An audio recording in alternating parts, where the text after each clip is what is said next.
Hello community! Ito na naman muli ang inyong community, ang bayot sa isla, ang diri Marte pero madiskarte. Ang bayot nagpapahunong la ura-ura, proud na taga-isla dahil taga-isla kami ng inay. Dito sa isla ng Barangay Bani, Labisares, Northern Samar. Kaya guys, tara sa aming isla. Siya ang nag-iisang bayot sa isla, gandang mala artista. Hindi siya arte at madiskarte pa. Ganda'y namumukod tangi, di mapapantayan. Kaya sa kanyang vlog, dapat ay pakaabangan.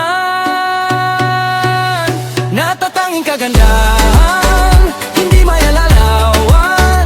Kabutihan ng loob, na hindi pangkaraniwan. Sa isang ngiti niya lang. So ayan, maupay na hapon sa inyong tanan. Wala panligo ang bayot kasi malamig kaayo ang tubig dito. Tugnaw kaayo ang tubig. So Sa isla,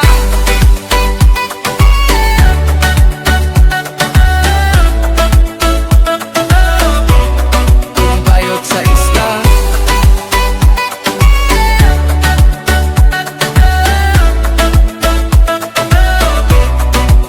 Tanging baon ay sipag at determinasyon, at ang gandang taglay nagbibigay inspirasyon. Na kahit anong hamon ng buhay, mayroong pagsubok at tensyon. Sa kagandahan niya lang pagod, maalis yun, di ba?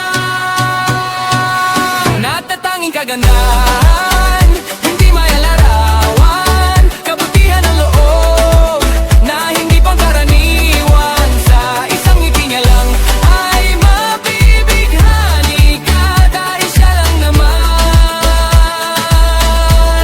ang bayot sa isla.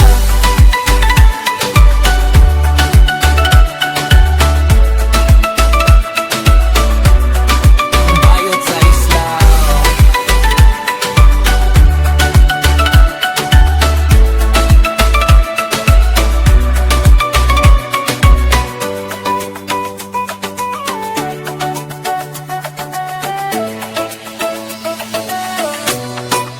Natatanging kagandahan, hindi may larawan. Kabutihan ng loob, na hindi pangkaraniwan. Sa isang ngiti niya lang ay mabibighani ka, dahil siya lang naman ang bayot sa isla. ang diri Marte pero madiskarte. Ang bayot nagpapahuno la ura-ura. Proud na taga-isla dahil taga-isla kami. Kaya guys, tara sa aming isla. I love it.